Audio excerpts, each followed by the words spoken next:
Ay, guys, hapon na pala, alas 4 na. Continuous ng duty to. Siguro mamaya mga alas 6 na papalitan ng kasawa ko nito. Kahit hanggang alas 7. Ay, kape po tayo. Merienda. Hindi naman totally merienda, parang lang. May magawa ka lang kasi alas 4 na eh. Guys, tuloy ko nga pala yung kinukwento ko sa inyo tungkol kanina sa tindahan na parang magulo yung statement ko, no? Magulo lang yung tungkol sa pagkakapaliwanag ko sa tricycle.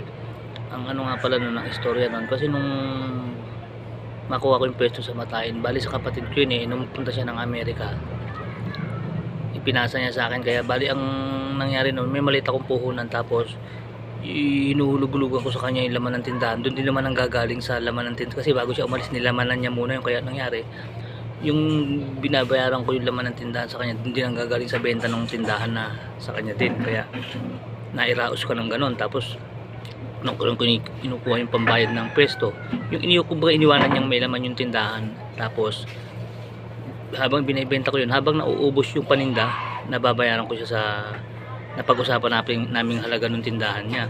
Tapos meron akong puhunan siguro na natira sa sweldo kong siguro mga 7,000. Yun na lang bali hindi nagagalaw yun, kasi ang nangyayari nga yung pinangbabayad ko naman sa kapatid ko, yung nagiging benta naman din ng laman ng tindahan. Kaya kumbaga pang suporta na lang yun. Kaya so ang nangyari po, buwan-buwan nagbibigay ako sa kanya ng panghulog ko sa tindahan niya, na kung magkano yung ipinasa sa akin. Asukal ko yan. Natin guys, may bumili na naman ng asukal. Tungkol doon na tayo sa pinasa sa akin ng kapatid ko, di ba? Yun nga ang ibig sabihin, yung halagang napag-usapan namin na pinasa sa akin yon, doon ko rin kinukuha yung pambayad sa kanya, na ibinabalik ko sa kanya yung laman ng tindahan, doon din sa mismong laman ng tindahan na napagbebentahan ko. Kaya kumbaga yung puhunan ko nakasuporta lang sa akin ng maayos. Hindi ako nangungutang. Ang utang ko lang mismo yung kuya doon sa kapatid ko. Pero ibig sabihin, ang pagbabayad ko naman sa kanya, parang yung ibinabayad ko rin sa kanya, galing din sa kanya, kasi siya naglaman ng tindahan eh. Bago siya umalis eh, pinuno niya muna eh, para yung magiging benta ko rin nun, yun ang ipambabayad ko sa kanya sa napag-usapan namin presyo. So ibig sabihin, sa madaling salita, buwan-buwan nahuhulugan ko siya, tapos nakakapagtabi ko hanggang sa dumating ang pandemic na nakaipon ako ng siguro mga nasa kulang-kulang 50 siguro. Naipon ko rin yun kasi nagtatabi ko. Ano ba, sa loob ng isang buwan maghuhulog ako sa kanya ng 3,000, tapos magtatabi ko ng 1,000. Yun ang malinis yun. Pag nabayaran ko na pwesto, nakaipon ako ng siguro mga 50. Ganon, o kulang-kulang 50. O maganon 50. Tapos nung inabot na ako ng pandemic, siyempre hindi na ako nakakaipon dahil nag-pandemic na eh. Yun ang time na pinahiram naman ako ng mama ko ng puhunan. Yun ang ginagamit ko. Sa awa naman ng Panginoon, nahulugan ko naman sa mama ko yun buwan-buwan. Sa madaling salita, Kaman tabla ako isang stick. wala na, Balboro, wala na.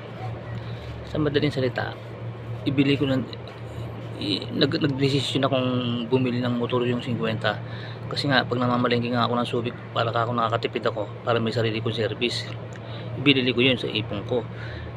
Pero yun nga, yung time na nanghiram ako sa mama ko dahil nga inabot ako ng pandemic, yun na lang ang nagsusurvive, yung puhunang nahiram ko sa kanya. Nabayaran ko naman sa awa ng Panginoon. Kaya lang, nung i-renew niya na ako, doon nagkaroon na ng mga yung lumalalo ang pandemic. Nung ni-renew niya na ako, yun ang hindi ko na siya nabayaran. Kaya ang parang naging kwenta ng mama ko, parang yung tricycle ko kanya yun, dahil ang nangyari yung halos ganun ang halaga ng utang ko sa kanya, na although nabili ko naman niya yun nung bago pa lang ako umutang sa kanya ng pangalawa, kasi parang mali ang paliwanag ko sa kanya na yung inutang ko yung tinubo ko, dapat binayad ko muna, hindi ganun. Nabili ko na muna yung tricycle bago tapos nung pangalawang umutang na ako sa kanya ng kaya kumbaga sa yung una nakabili ko dahil maganda naman ang takbo ng kasi tsaka kaya kumikita ko sa pwesto nun, yung nagiging benta ng tindahan, pambayad ko sa kapatid ko yun. Tapos gumagawa ako ng alahas, naghihinang ako ng mga gold, naghihinang ako ng silver, namimili ko ng silver. Yung kinikita ko doon, yun ang naipon ko na pambili ko ng tricycle. nakakapagtabi ko buwan-buwan ng 1,000 hanggang sa mapaabot ko ng 50 yung sa loob halos ng 4 na taon.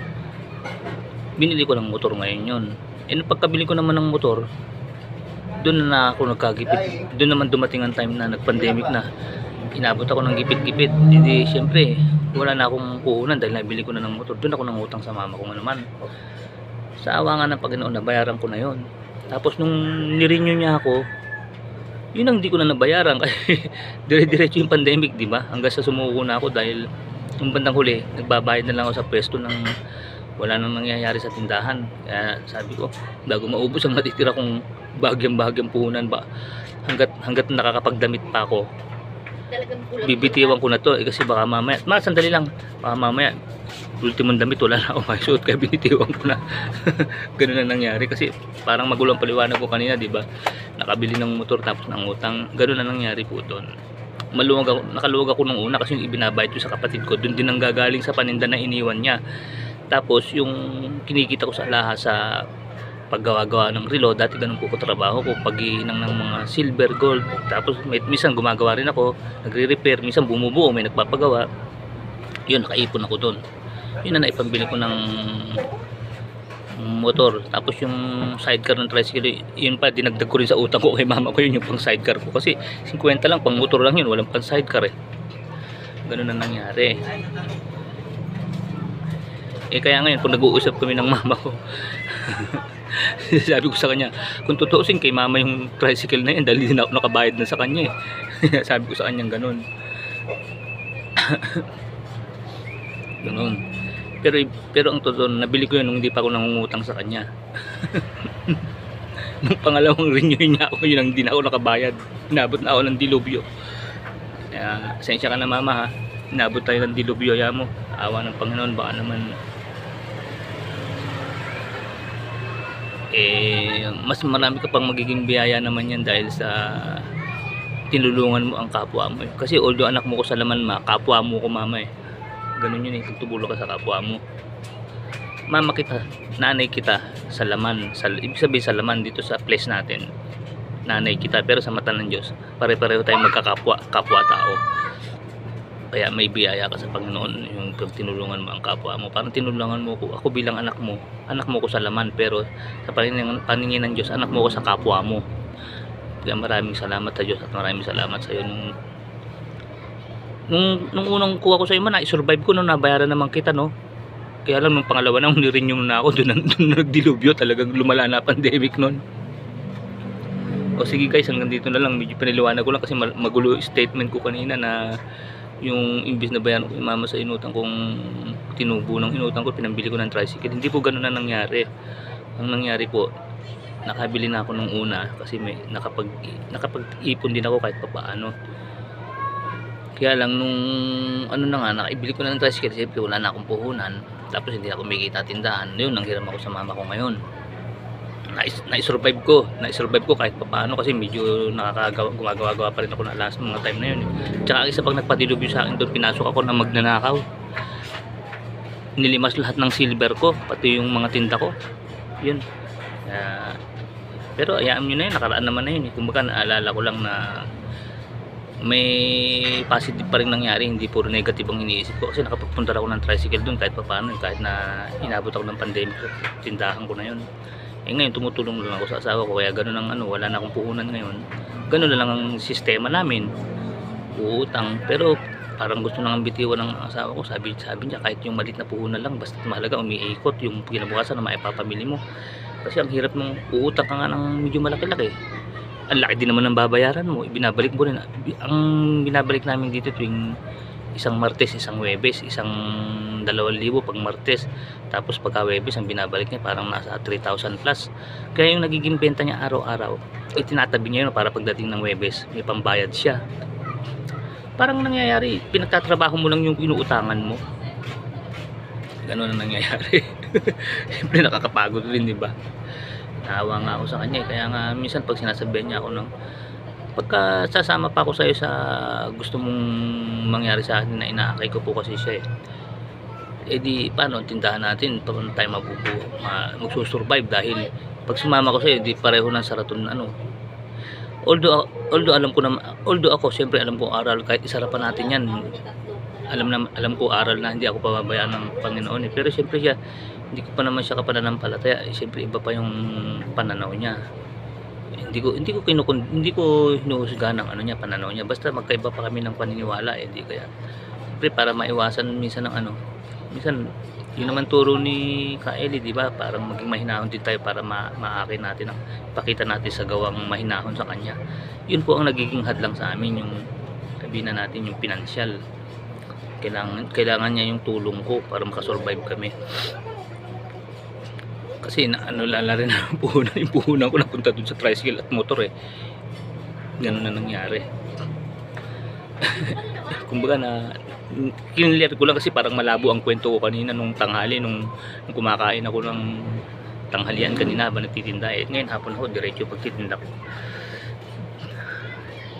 Ayan, nandun na naman siya, inaayos niya yung kanyang plantita yun, halaman.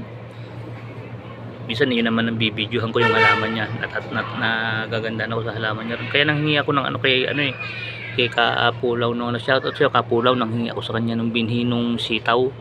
Ayun, tinanim niya na. Tsaka mahilig magtanim yun eh. Sige po guys, hanggang dito na lang. Maraming salamat po sa Diyos. Kaya po ng dati, Kuya Raymond Vlog, keep safe, keep healthy, always trust God. Always trust God. Huwag kayong mawawala ng pag-asa, hindi kayo pababayaan ng Diyos. Kasi yung ibon nga, na ibon lang yun, mga hayop yun. Kumakain yun, hindi nagtatrabaho yun. Tukalan sila ng tuka. Hindi naman nagtatrabaho yun. Pupunta lang sa ibabaw ng puno, may kakainin sila, pinapakain sila ng Diyos eh. Ikaw pa na anak niya, kaya nga sabi ng Diyos, di ba, isinampol niya yung magulang. Pag ang magulang niyo ba nanghingi ng pagkain at nagugutom, ano ba ibibigay niyo sa kanya? Bulati ba ibibigay niyo? Siyempre hindi, di ba? Ang ibibigay niyo yung pagkain na masarap. Tapos sabi, pagka ba ang anak niyo ay nanghingi ng ganito eh, bibigyan niyo ba ng yung para bang yung ibig sabihin, ano ba, nanghingi sa inyo yung anak niyo ng pagkain, nagugutom, bibigyan mo ba siya ng karning bulok, di ba? Ibig ko sabihin, kung ang mga ibon na wala namang mga yan, hindi naman mga hayop lang yan, binubuhay ng Diyos eh. Ikaw pa na anak ng Diyos, pababayaan ka niya, lalo na pag talagang anak ka niya. Kasi tayong lahat anak tayo ng Diyos, pero meron totoong anak ang Diyos. Pero sa paniniwala ko na lang po yun, no offense po kung kayo sa paningin totoong anak kayo ng Diyos, di totoong anak kayo, wala akong ano doon sa inyo. Basta sa paniniwala ko lang po yun. Lalo na po kung totoong anak ka ng Diyos, siyempre pababayaan ka ba? Yun lang sa akin ang ibig ko sabihin. O sige po guys, hanggang dito na lang po. Maraming salamat po sa inyo. Kaya nang sinabi ko, no offense po kung paniniwala nyo totoong anak kayo ng Diyos, edi good for you. Basta't yun ang paniniwala ako namin mga MCGI eh. Ganun ang paniniwala namin at yun talaga nakalagay sa Biblia eh. Yun na nakasulat. O sige po guys.